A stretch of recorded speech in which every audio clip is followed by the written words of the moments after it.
Good afternoon. Welcome to ACCP's CSR Marketplace virtual program, and specifically for today's session on leveraging company events for social impact, hosted by Impact for Good.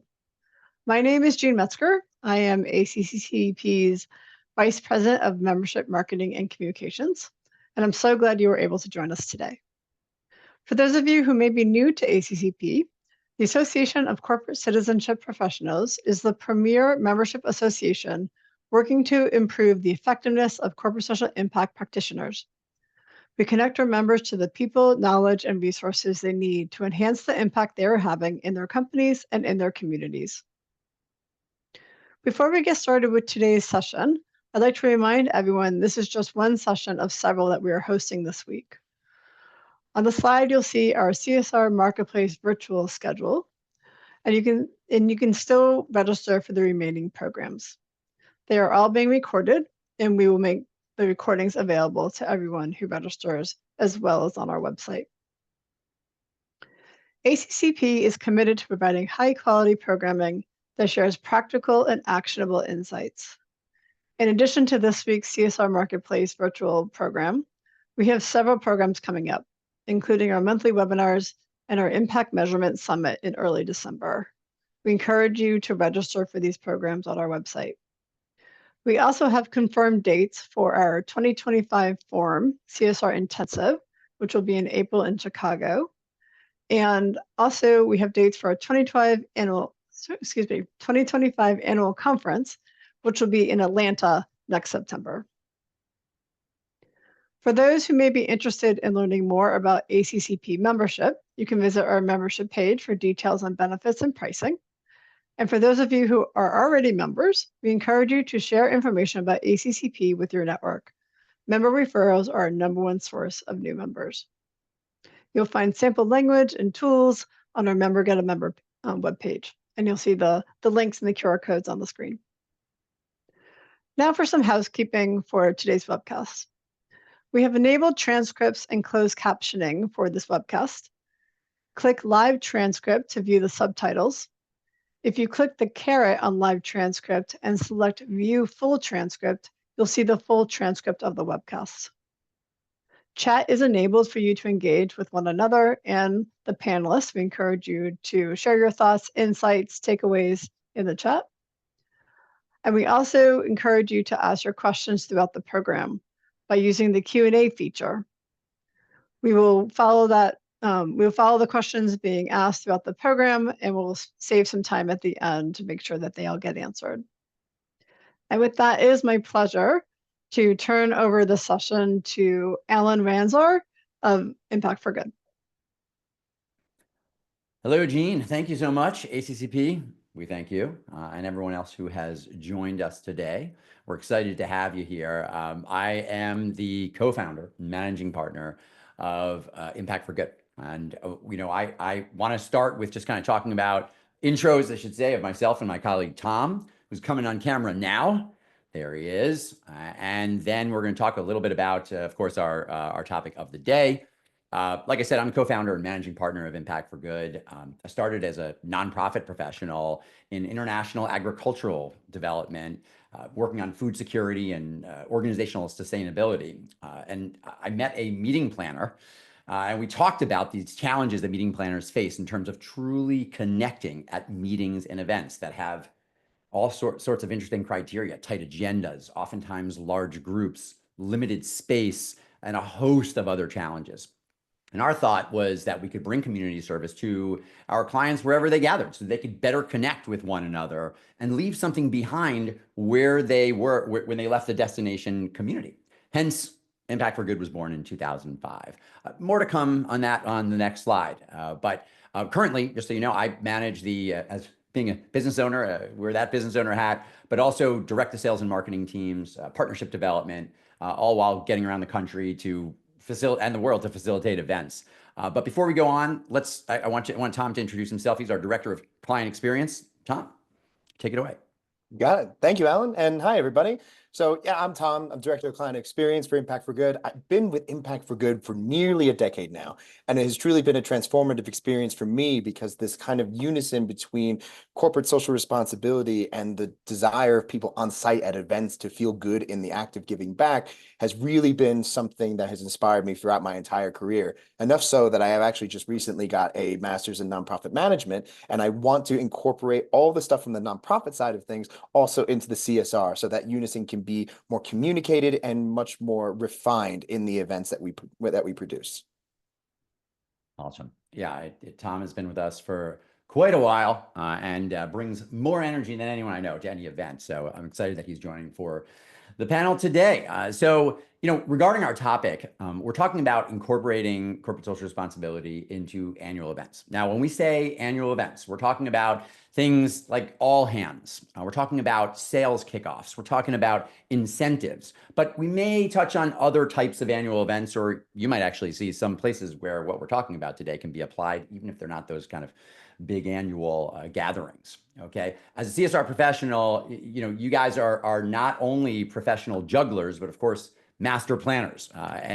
But annual events are really they can be a different beast and often involve a lot more players and oftentimes a lot more challenges too. But I gotta say, before we go on, I wanna ask Tom real quick. It's been 3 weeks since the in-person ACCP event in San Diego, which was awesome. It was so good to be in person with you, first of all. We had a great time. It was meeting so many unbelievable people. But what do you remember most about the conference? Well, Alan, one thing is just the passage of time. I know for everyone on this chat, I feel like time is moving slowly, but also incredibly fast at this time of year. So I can't believe that's even 3 weeks at this point.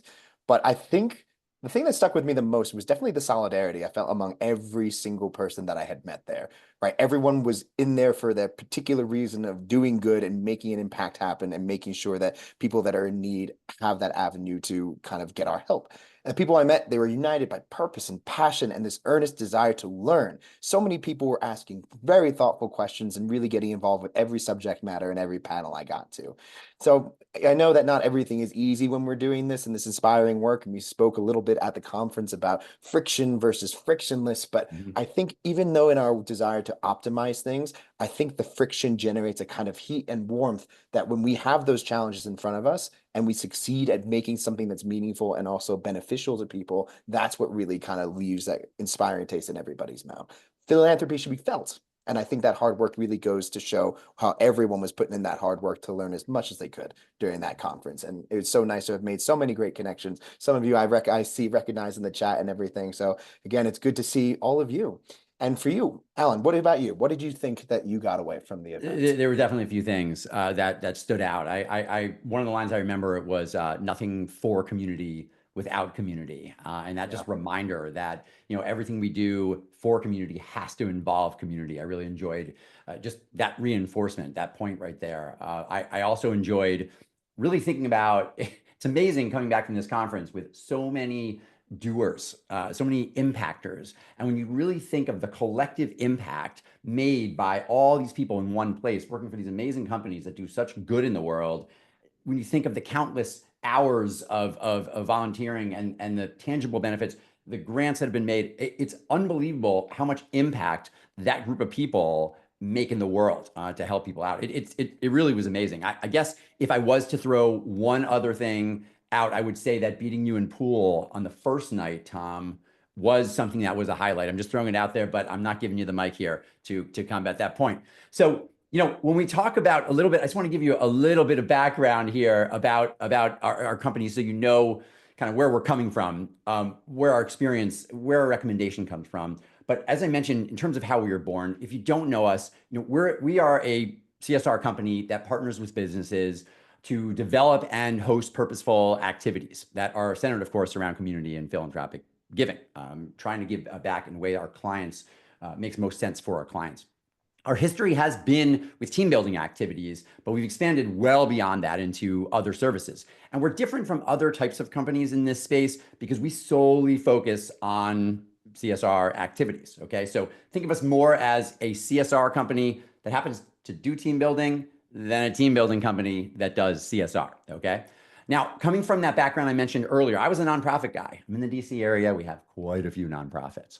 I was working for International Agricultural Development Organization, focusing on food security and organizational sustainability, where I supported overall grant management. And when I met my business partner, a seasoned meeting planner, someone who had been in the meeting space for a very long time, and we had this conversation about meetings. Sort of sounds like a bad joke, like a meeting planner and a corporate social responsibility guy get together in a bar. And literally we were in a bar when we had this first conversation. So in a sense, it wasn't even a joke. But we basically were talking about about connecting with event attendees. This is what I was talking to my business partner about. And really how that's one of the main challenges of an event is you have to make sure people can connect. So connecting with each other and connecting with communities they visit, like that's really important. And so, when they were visiting, when during these meetings and events, we figured if we could bring our events to them where they gathered, we can actually help them connect with one another and their community in a unique way. So as you can see, we basically said, let's bring these CSR activities to our clients wherever they are gathering for all sorts of meetings. And that's what we're really talking about today, annual meetings and events. To paint a picture, our first event, don't cry for me, okay, I was there. But our first event was at the Ritz-Carlton in Jamaica in Montego Bay, okay? It's no longer the Ritz-Carlton Montego Bay. It changed name since then.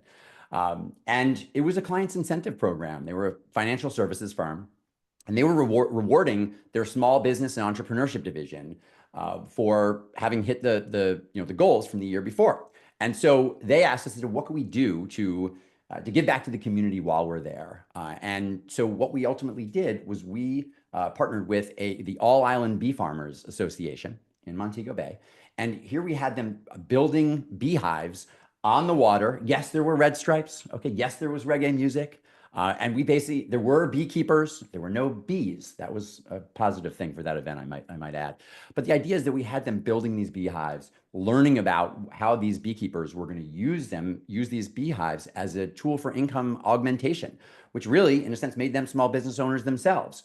So through that event, we ultimately connected them to the local community. We connected to a cause and the type of philanthropic giving that made the most sense for our client. And through it, we also really received what was arguably the most important validation of our early existence, which was that giving back is a reward in and of itself. So we really wanted to kind of build on that and do this across the country, across the world. So our feeling is really that including community service in the agenda for annual sales kickoffs, for annual division meetings, for incentives, et cetera, is really a powerful way to inspire and motivate attendees. It fosters a sense of purpose beyond financial goals. It allows teams to connect with their company's values and broader community. And engaging in these CSR programs together builds camaraderie, of course, too. Strengthens teamwork, enhances morale, makes the events more meaningful. And it also reminds participants of the positive impact that their work can have on society, which can, of course, fuel a deeper commitment to their professional roles, their colleagues, and of course, their company. Makes them more willing to put on that hat with a logo or that shirt and tell people, I work for this company. I get more than a paycheck. I get something in here too. So ultimately, this alignment between purpose and performance, we believe can, of course, lead to higher engagement, more motivated, energized teams, which is why it's so important to include CSR into these types of annual events. And to quote a recent event participant who got to make stuffed animals with us, and they were donating them to an organization supporting children with Down syndrome. And he said, my sister actually had Down syndrome, he told us. And he said, in building bears like they did, and giving back to an organization that was so close to his heart, a cause that was so close to his heart, he says he's honored to work for a company that supports something like this. And off video, I remember him telling me, it's just like, I would do, because of what this company is doing to give back to a cause that's so important to me, I'm willing to do so much for this company. And that's the kind of the moment that we're working towards at every event, and we want that moment, that feeling of a participant that knows, like, this is I feel strongly because of what my company is involved with. And I know I'm preaching to the choir here. Tom, maybe I can get an amen. You got it. Appreciate it. But sometimes we even though we are aligned on what I just mentioned, others aren't necessarily drinking that kind of CSR Kool-Aid, so to speak, or don't know all that's going into it on your side, on the CSR professional side. So, we're lucky to be able to partner with people like you on the call today who are looking to put values into action. But, we do, of course, want to talk about the challenges we face. You see about all the different kind of services that we provide here. This is all the kind of, we bring this kind of passion to whatever we provide to our clients. So let's go to our next slide here. And we are going to turn it over to Tom to talk a little bit more about the agenda of our discussion goals today. You got it. So what I want to focus on is like what Alan had said about the crafting of those moments. I mean, we need action items to get there, right? How do we curate and practice good stewardship on those moments in the actual event and beyond? So with all of these discussions that we'll have today, hopefully we can hit all of those notes. Now, I know that this audience is already going to be best served by this kind of content. You know this stuff back and forth, but I encourage you to take whatever you can from this, tweak it in your own way as whatever possible, bring it back to your teams and create something meaningful that is attuned to your mission alignments. So what we're going to do is we're going to outline our best practices with aligning with internal events teams. After that, we'll talk about highlighting the key challenges and the creative solutions for incorporating CSR into your events.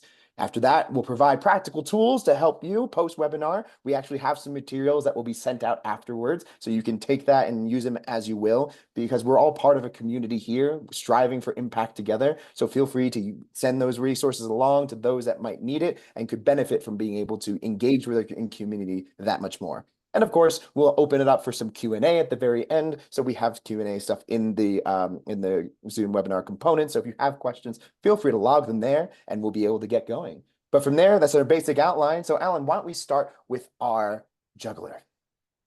Let's do it. Let's move on. All right. So, coming off the ACCP conference in San Diego, and we just know, even if you're not part of ACC, that many of you have very small teams, okay? Possibly even going at it solo. It's very possible. And that's to support not only your initiatives, but also all the CSR basically intersections across your organizations. I will never forget actually the first ACCP event I went to, where there was a networking circle, and to break the ice, I remember asking the people around me. I said, "Well, how many people do you have on your team?" And you got like the 2, it's only me, the 3, and then there was somebody who said, "We've got 105 people on our team." And it was shocking. It was like a shocking revelation. It was like, I really thought people were going to jump on this person. But it turns out they actually, this person was part of the pro bono team for their consulting firm. So it was an anomaly, okay? But in most cases, my whole point is that you're working with small teams. I am curious, if you could just throw into the chat, like, how many people are on your team? Just throw a number into the chat so we can see what we're working with here. I'm assuming, yeah, Tom, thanks for even throwing the question there. I see, we got 1, we got 12 from Jessica. Hi, Jessica. We got a number of, look at this. We work with a CSR team of 25. Okay. 350. All right. That is, I'm curious about that one, Allison. We can talk about that later. But yeah, I mean, ultimately, look, we're seeing a lot of different numbers. 4, we got 1.5 from Julie. I think we've met both 1 and 1.5 there. But yeah, you can see that the numbers are particularly, they range there. Okay. Tom, thoughts on those numbers and what you've seen? Yeah, I mean, it kind of tracks from what we saw during the conference itself. Is everything is such an intact team that people get to know each other very well about how they all want to impact each other. So when the smaller teams, I find that there's a certain kind of speed to the decisions of like, how do we want to do this? And I find that that kind of agility is also really interesting to watch as it goes, and to see this kind of breadth though. And honestly, the bigger numbers give me a lot of hope, because that means more and more people take this even more seriously. And like, you know what, we're going to invest, we're going to get people on this, because we know that if we invest in these people, all the people that join our company are going to feel invested in as a result. So that's really great. Also, I'm curious to see from the group too. I wanted to ask you all this as well, because we're getting into the chat. Has there been an unexpected responsibility that has come up within your team? So even if you're just 1 or 2 or 3, 10, 12, how many dozens, is there something that maybe has been a little unusual in your list of responsibilities that maybe you didn't expect when you first started to work in this particular field, right? Have you had to facilitate your own volunteer engagements? Maybe you've been pulled into the tech world and suddenly you have to be a production person that has to get everything working on all of your webinars and across different hybrid platforms. So I'm curious, if you'd like to, please put it in the chat, some little anecdotes, some interesting responsibility that you've had to take on as part of this role. Because after all, as this image indicates, we're all master jugglers at all these different responsibilities. I'm curious to see how all of our skills kind of intertwine in that way. Yeah, I think that it's like we oftentimes we say that our favorite word t-shirt distributor. Amazing. Yeah, I mean there's things that you didn't expect. They weren't in the job description. You know, we always say that our favorite words are what if. You know, when a client says, "Hey, what if we did this kind of a give back program? What if we integrated this?" And these kinds of of what ifs can turn into things that just never had to do. Look, Joanne mentioning COVID and virtual events. Wow. Yeah, for sure. Here we are in our virtual space right here. Would we have thought to do this years ago? There's a lot of software development, a schlepper of stuff. That's definitely one that happens. And these are things that we did not anticipate at all when in terms of looking at your overall role there. So this is amazing. This is a lot of information here that I guess attributes to basically what we're saying, which is that we're all master jugglers here, as the picture indicates. And what we want to do is we want to make sure that, of course, that we'll go to the next slide here, and we'll talk about a little bit more about really what are the number one things that we think would be useful for as we move into the heart of the topic here, which is alignment. Okay. When aligning with internal teams is of course so very important, right? And this starts with internal comms, right? This starts with that as being the foundation across the company. And I know that many of you push day in, day out to consistently promote and communicate your goals, the causes, the programs that you're offering, that you're working on, so the employee base is in the know about your CSR goals and activities. Updates that you're providing on impact, new opportunities, polls on causes to support, and more. Okay, and all you do in that area is also, of course, what helps you tell the story. A big thing we of course remember from a few weeks ago, just telling the story being so important. But I also know that while some of you work at companies where the C-suite is totally on board with your initiatives, I actually remember having lunch with one of the CSR teams that was there, and they came in force. Tom, we were there with me on that lunch. Their team was there in force. They must have had 4 or 5 people there. And I said, "How is it that you have so many people here?" And they said it was all about buy-in. It was about buy-in, and they basically told us that their large team and their large budget were basically the result of the senior leadership's commitment to CSR. And so some of you have that going for you as well, right? But some of you don't. Okay, and some of you don't have the ear of the C-suite or don't have connections to all the different departments. It's just something that if you need something, go here, but it's not necessarily an alignment that you have that keeps direct communication open both ways, not just you saying to them, but also when they know that they're doing something that they should be coming to you. Okay. Some of you don't even, I mentioned meeting planning team. Some of you probably might not even have a meeting planning team. And at the end of the day, though, there still are annual events that are taking place. Who's in charge of those? How are they integrating the work that you're doing? So at the end of the day, making sure that, of course, your CSR internal comms are known throughout the organization, and with the planning team for internal events is of paramount importance. Okay, it's something we definitely think it should, especially at this time of the year when people are already planning for those big events for next year, to reinforce. So I want to ask you a question: if this has ever happened to you, okay? Because this happened with somebody a number of times. It's actually happened over the years, but I'll tell you that it happened in Denver last year at ACCP and I want you to just give me a nod in the chat, a yes, it's happened to me if this sounds familiar, okay? But last year when I was in Denver, somebody approached our booth as we were sponsoring, and person came up, saw the name of the company on a badge. And I asked her, I said, were you involved in the planning of the incentive program that just took place in Maui? And she says, "I don't know what you're talking about. It's probably not our company." And I said, Well, actually, I'm pretty positive that it was your company. I knew it was your company. I explained what we did. I said, your group was in Maui. She's like, I knew we had a group in Maui, but they didn't do anything to give back. And I said, well, they did though, because ultimately they actually participated in a program where this is a tech firm. They built STEM materials for kids. They built solar cars. They raced them, had some fun, but also donated them to a local organization on the island. She said, well, how could that happen? I didn't even know it happened. Okay, this is where you can start chiming in the chat if this has happened to you. Basically, a group got together. It was 300 plus people. She said, well, who tracked the hours? How do we know to match the dollars and everything? And nope, she had no idea that this event had taken place. And that particular situation, it was because that the planner, the meeting planning company, I apologize, the meeting planner had not actually connected with the CSR team at all. So this event was taking place, but the CSR team had no idea. Okay, if that sounds familiar, I'd be very curious in the webinar chat there if that's something that you've heard of. But this was obviously really really important to on the CSR side for impact, and being able to track everything is really important.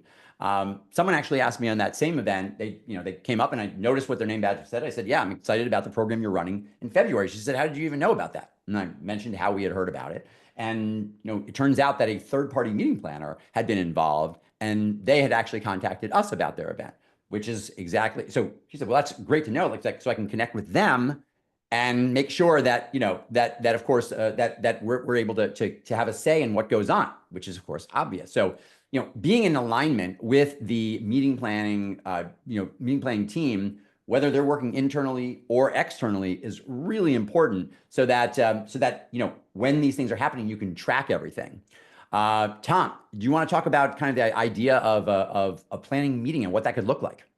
Absolutely. And I want to call out really quickly to Kayla. She had mentioned data visualization and modeling too. It's exactly why that disconnect can be so hurtful, because if you don't have the data to actually visualize, then you don't get a comprehensive picture of everything that you're doing. So again, even though that might be a more kind of on the fringes of responsibility, knowing that's there, coming and bringing that in is so very crucial in getting a whole comprehensive look. Because if you don't have an understanding of yourself as an entire organization, then you can't focus in on the minutia of how effectively you can give back. Which brings me into when you actually implement the constant communications and promotions among your teams, among all the different meeting planners within the organization, aligning with you and kind of your goals for making sure that impact is felt across all the divisions. It just makes it a lot easier, because if you can make a consolidated thread where meeting planners come to you and say, hey, I have this idea for an event, I really want to do it. It's like, great, these are our focuses, our pillars of values. These are the things that make us who we are. Align with that and then talk to us. Make it a conversation. Because if you don't have that conversation, you can't grow altogether.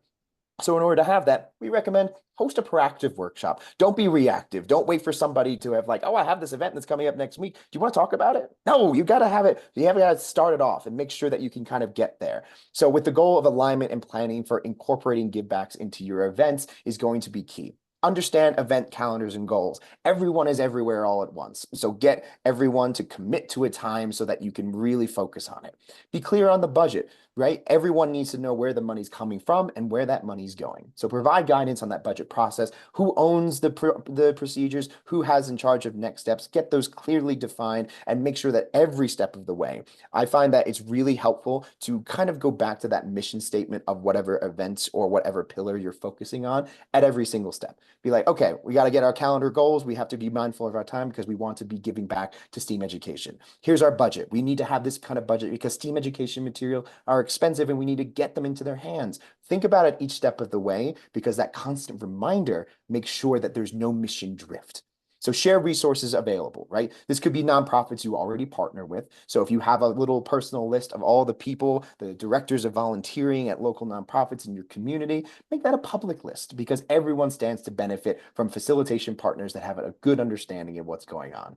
Also, proactively address change challenges and suggest ideas for CSR activities. Keep an active log. Things will go wrong no matter what the best planned event is. But when you track the things that go wrong, you can be best prepared for the next one. So we'll get to those details a little bit more in a moment and more into what exactly those challenges can be. But I just wanted to give you some ideas and have you think about that as we go on to the next one.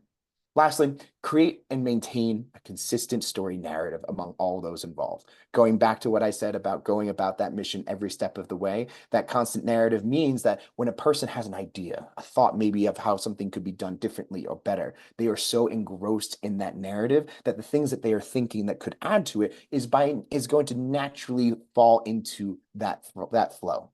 So with all those ongoing touch bases and check-ins, keep learning. So while the workshop will hopefully gain alignment, creating a platform for ongoing touch bases, whether these are time-orientated or event-focused, such as a postmortem touch base about an event, create a space where you can continue to review and improve. Alan, over to you. Yeah, it's this kind of a meeting that we're talking about here in terms of having this proactive workshop can take the form of a workshop. And by the way, I mean, why not consider actually running a give back experience with the events team? Doing something that to let them know what you're feeling and let them know what you're going for. We actually did some work with a client recently to help align their meetings and events team with their CSR team and proactively come up with ideas that they could implement in their events that they know are going to happen next year. And they range from their incentive to their all hands to their sales kickoff, and just basically prepped it now because look, we're in September. People are budgeting for next year if they're not done already. So getting these things together was a great exercise to align their teams together and have them ready for what they knew was going to come from in terms of budgeting, cause, and everything. And it was really a great experience as we created this guide that they could use aligned with their philanthropic giving pillars that allow them to really be ready for 2025. All right, so let's go to the next slide here, where we are going to now jump into the common challenges faced. All right, so we asked, we're always trying to get information from our clients. We're always looking to kind of improve our services too, right? So we asked some of our clients some of their biggest challenges faced when incorporating corporate social responsibility efforts into events. And this word cloud represents some of those responses. And you see things here like alignment, which was referencing internal teams, space, time, location highlighted as key challenges here. Honestly, as you look at that word cloud, please call one out of something that actually is commonly that's something that is something you faced if you've been on the planning side. But certainly, we also want to ask a poll here too to you. Budget, of course. We should look at some of these responses first here. Time and space. There it is. Budget, space for sure.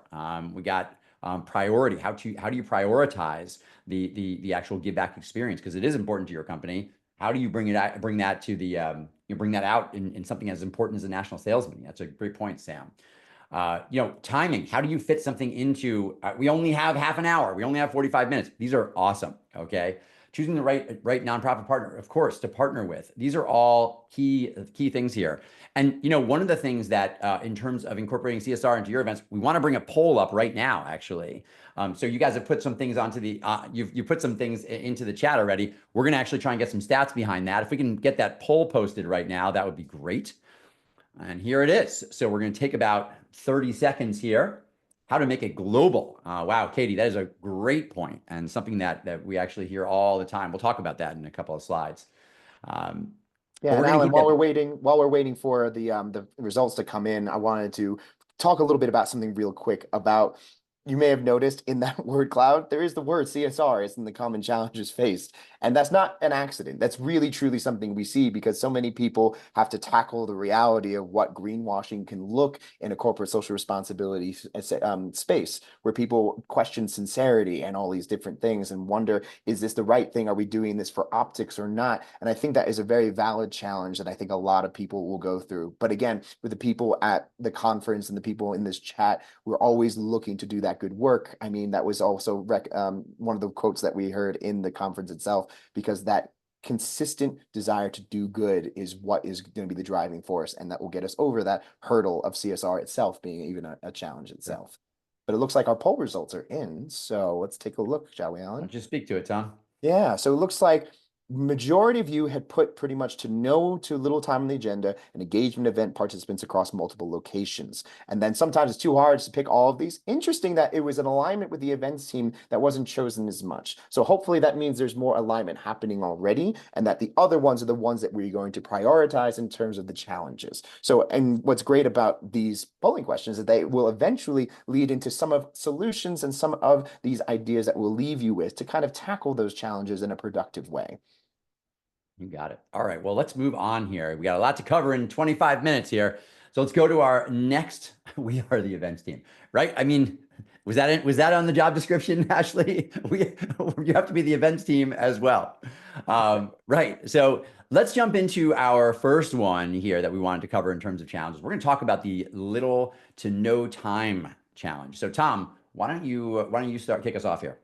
Right. So when you don't have time, one of the best ways to combat it is, in a certain sense, we always will have time. It's just where it can be accessed meaningfully, right? So if you don't have the time in your agenda, make use of some passive spaces, right? Do a drop-in CSR pavilion activity where you have maybe right by registration, like 4 6-foot tables set up to do a hygiene care kit assembly, right? Because what you can do is you can optimize on the time that is not being actively used by other events. You get them in the interstitials, you get them in the middle of doing another thing, and you always keep them engaged with your corporate values, because no matter what they're doing when they're going session to session, they're thinking about internal instruction, then they're thinking about, wow, I work for a company that wants to give back. Great. And then, oh, I'm going back to internal instruction again. And I come back, oh, there's still more I can do. I'll keep doing that. And you constantly keep them in a positive headspace about the things that they're doing. And it adds to it as a little bit of an uplifting thing in between. So those are the ones that I would suggest in terms of when it comes down to no time.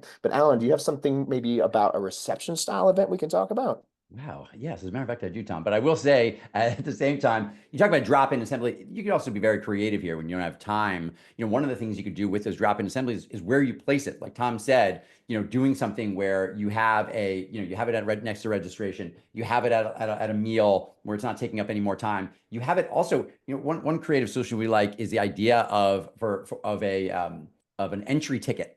So the idea of actually walking an assembly line, because you have to hand in walk down an assembly line and pack a kit of some sort to get on a bus that's going to bring you to an offsite, to walk into the general session for the opening general session, to get into a meal. Your ticket is to pack that kit and hand it on to the person at the door. Does that take any time? No, it actually doesn't take any time whatsoever, but that can fit into the agenda right there and allows you to make a difference in limited time. The reception style give back is something that's been very effective. It's something that we like to do. And look, ultimately, it's a when you're going to have a reception, you have a multi-day event, whatever it is. There's going to be people gathering. It's end of general session. The day's over. They've had that break and they're about to go to dinner, but there's a reception of some sort. Maybe it's a welcome reception. Maybe it's the closing session. But there are ways to integrate it into these receptions in a great way. We did this most recently for a group of 1,500 people in Boston, and it's something that worked really well. Their CSR team approached us saying they had 1,500 people. They were challenged with making an impact. They had no time on the agenda to do it. So the event needed to serve as a means of networking, learning about these different organizations that they were supporting, if possible, also have a competitive twist. And they're like, what are we possibly going to do? Somebody here mentioned software development as one of the roles that they came. Well, we use software for this. We actually learned that there were 4 different business units that were participating in the event. And then what we did was we worked with the CSR team to align the 4 business units with 4 different nonprofits that they would basically be supporting. And the CSR team committed budget to donate directly to all 4 of those beneficiaries in a tiered manner. This is also great for them because, of course, you pay for our services. We're a for-profit company, but they were separately. They were able to do that through the meetings budget. But they were able to pay directly to the nonprofits that they were making, which is better for them, of course, for tax purposes, to pay the nonprofits, to give the donate to the nonprofits, excuse me. But it was turned into a competition. So the idea was that the team with the highest average score was going to win. So what they did was when they walked into this big ballroom, they scanned a QR code, as you can kind of see the QR code right there on the screen there. They scanned the QR code with their phone. They didn't have to download an app. They put their name in and they picked their business unit. And then 10 minutes in, we took the stage and we put up a slide explaining the competition, explaining that we had, different beneficiaries and here's what they do, explaining how the tiered financial donations would work. And then we, on a loop, we just kept the beneficiary organizations flowing. So the participants basically went around the room and they were finding 4-digit codes everywhere. And around the world, that meant on stickers on bartenders' arms, on high cocktail rounds, in a photo booth. They had a magician walking around, and if you actually did a trick with the magician, there was a code you'd get there too. All of those 4-digit codes, when entered into their phone, ultimately brought them to a question on their phone that they answered. Faster you answer, more points you get for their team.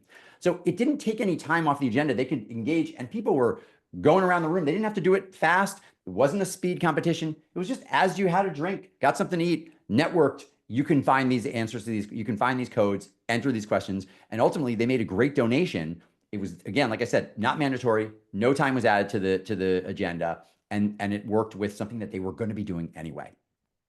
So, Tom, you want to kind of touch on some kind of pro tips we have here before we move on to the next slide?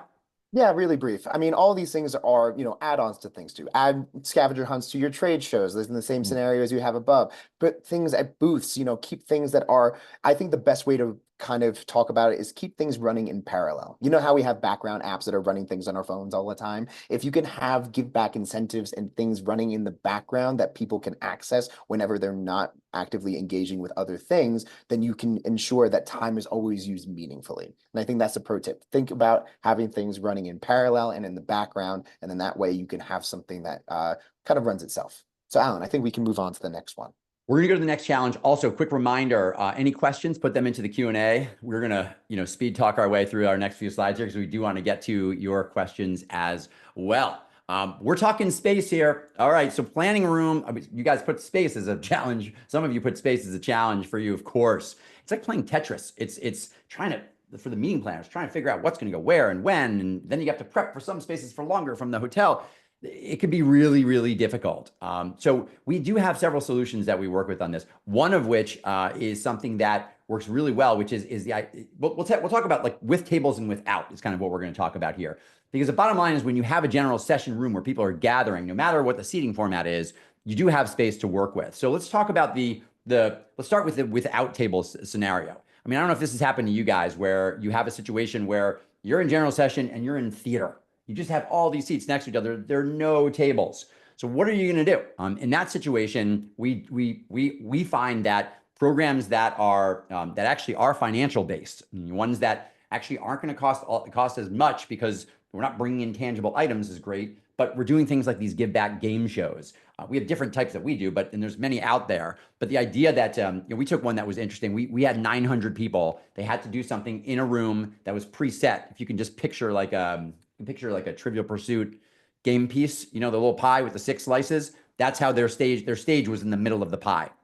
So they wanted to support a school that they were associated with to refurbish their art room into a STEAM lab. And so first thing that we did was we found out what the school wanted. And it turns out they wanted 3D printers and STEM projects and iPads and more. So working with the meeting planners, we learned about that 6-section scenario. And what we did was we ended up working with the school and brought 2 kids in to be on each of these pie pieces, if you will. And they were playing with those teams to try and earn tech backpacks. The group was going to be trying to answer questions and earn tech backpacks for their kids. We basically had everyone in the room log into the show, not just like a team captain, but everyone. So everyone in their big pie piece were able to answer these questions and try and get things right. Each round was also customized to ask some tech questions because it's a tech company. For example, do you know what the first computer mouse was made of? So it was thematic. Tom, do you know what the first computer mouse was made of? Happens to be wood, actually. It is wood, and you are correct. I'll give you the points. But STEM questions, client questions, a great also way to reinforce business content. And after each round, we showed them the standings, showed them like one of those temperature gauges to see if they had reached the milestone that would earn them things like the 3D printers and the iPads, et cetera. Ultimately, we had, of course, determined that we're going to work so hard to make them get there, but we added this extra engagement by having kids there and participating with the teams. Ultimately, they supported the school in a way that they needed to, but also were able to give not just the winning team's kids tech backpacks, but they gave them to everyone. So they didn't have to pack anything. They were able to use some of their funds from their foundation side, not the meeting planning side, to buy all those materials and supplies and have them donated versus, having to pack those things and pay for all that stuff to come to the venue where they didn't even have a space to pack it. So these kind of game show ideas, they can make a difference in any way you see fit, teams or individuals, but also any sort of organization can be supported here. So in terms of meshing with your philanthropic interests there. So Tom, you want to talk a little bit about what you could do, thinking about general session or even a meal room that has tables and what you can do there when you don't have a lot of space to move things around? Gotcha. Yeah. I mean, again, you've got to be flexible and work with your space to maximize the impact, because we've all lost ourselves in the logistics, thinking about what tables have to go where, what wiring has to go where. So when you work with those kind of spaces, work with consolidated and kitted programs, right? We have programs where we can have everything in one single bag, where you make a set of beads and a bracelet that will then get donated to a local cancer foundation, something that can be small and consolidated to fit on a table or on a row of tables in the room towards the back, where a team captain can come up and grab things. We've even had ones where we've actually just hidden them under the table, because the banquet rounds were huge. We had like 6 people per table. We hid it underneath it. And then we had a typical game show moment where we were like, all right, everybody, if you look under your tables, you'll find. And then we had everything there. So we were able to do a little bit of pre-prep work, get that done. And it looks seamless to all the people who participate. The only people who look underneath the table are people who drop something. And even then, they're not going to then go up to the front of your room. It's like, everybody, look under your tables. Like, that's not going to happen. So instead, this is why, if you can do things that are consolidated, it becomes a much better way to kind of use your existing infrastructure. So don't feel limited by the fact that you've got that kind of space there. Think how you can maximize it and what new opportunities it will afford you. Because a few pro tips that I can tell you for all of that is just rethink the routine. But everything can be repurposed, right? There are sections in the back that you were supposed to use for your for snacks and drinks, but they ate them all. Now you've got a new space where you can lay things out, right? You have the foyer space where you can have your responsible people go out to the front and take that the information and the content and bring it back to your attendees. Surprise them with different ways of having people maybe have the curtains lift up on the stage to show something. There are all these ways, so long as you can create a compelling story behind it. It will always seem in place, because I know we can think, oh, we'll place something underneath the table. Doesn't that seem kind of weird? And it's like, no, if you incorporate it into the narrative of what you're doing, it seems intentional. And when things are intentional, people see the skill and the effort that's put behind it. So, and another quick thing too about having things in the background, we also did for a client, they had one of our quiz shows run in the background for a week. They had a week-long conference, kept it open. We gave them specific logins for each of their people, and they just logged in whenever they had time during their days. Sometimes it was during their lunch, sometimes it was during another activity, and we changed the content. So we allowed them to engage with the content on their own time. So even with no space, there are always ways around it. So Alan, I think we can go to the next. Yeah, and I think you answered some of Danielle's question there too. I think this is real good in terms of production value is really important there, Danielle, too. But Tom just covered that really well. I do want to move to our last one we wanted to cover today. We only have a few minutes left, and we want to get some Q&A in here. But this multiple location, this came up. I know a lot of people clicked on this in terms of one of the key areas they wanted to discuss, because of course having teams in multiple locations, not just at that national sales meeting in Las Vegas, but what about everyone else that's streaming in, or what if you have teams that aren't coming together, they're at their different offices, or they're all remote. Okay. So these are things that definitely come up a lot. And we want to talk about that now. We'll kick it off talking about just the hybrid events. We're going to try and put this whole slide in a 5 minutes or less here, Tom, so we can kind of move through the remaining slides here. You want to kick it off with our hybrid events and tech solutions, please?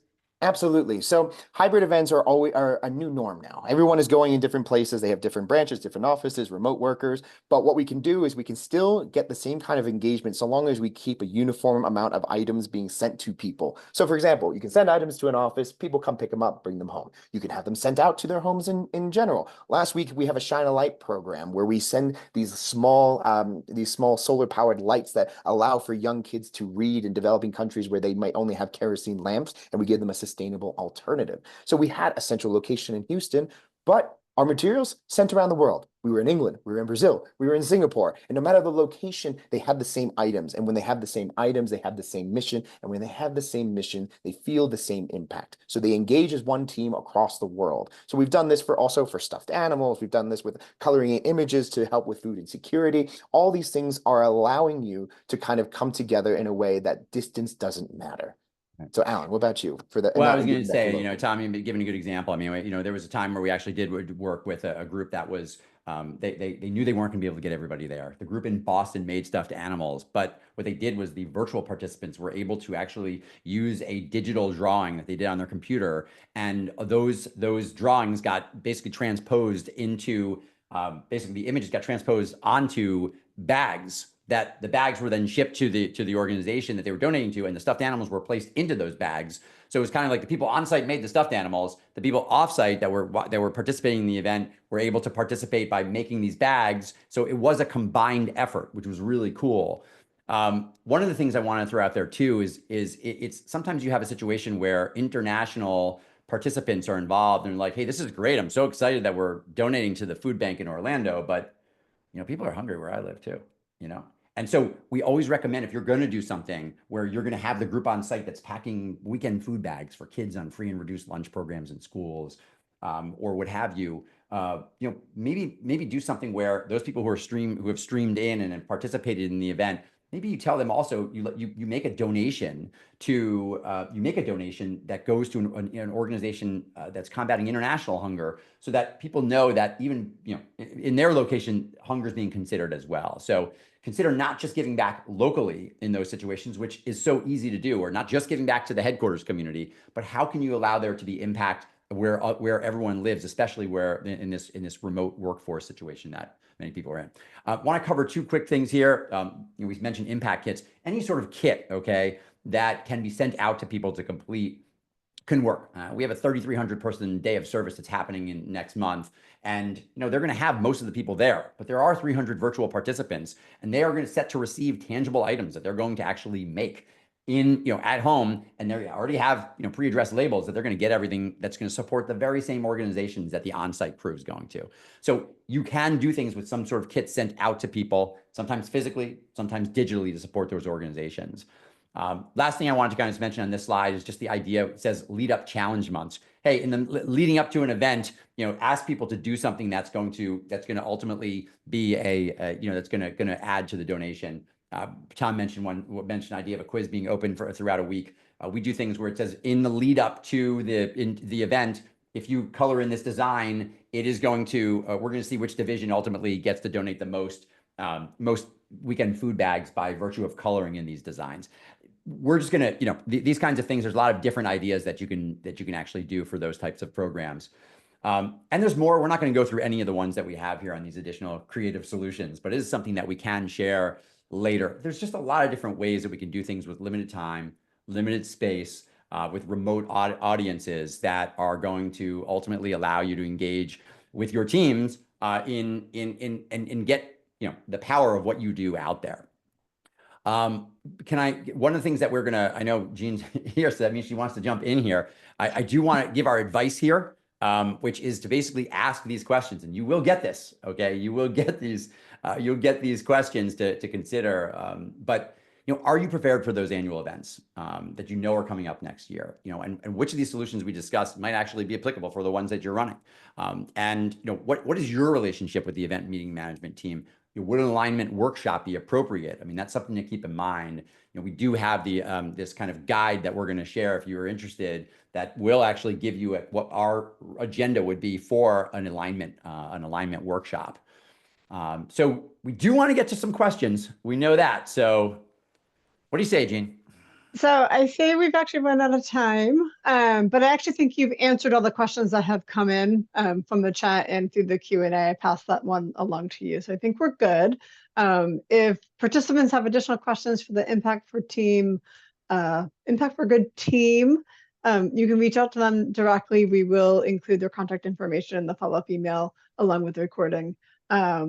And with that, I would like to thank you both for this great, very interactive session, which I love, and your tips, because I know all of our members are grappling with how to best do their CSR events, and it's in a lot of cases, a lot of pain point. It's a pain point. It's also a lot of work.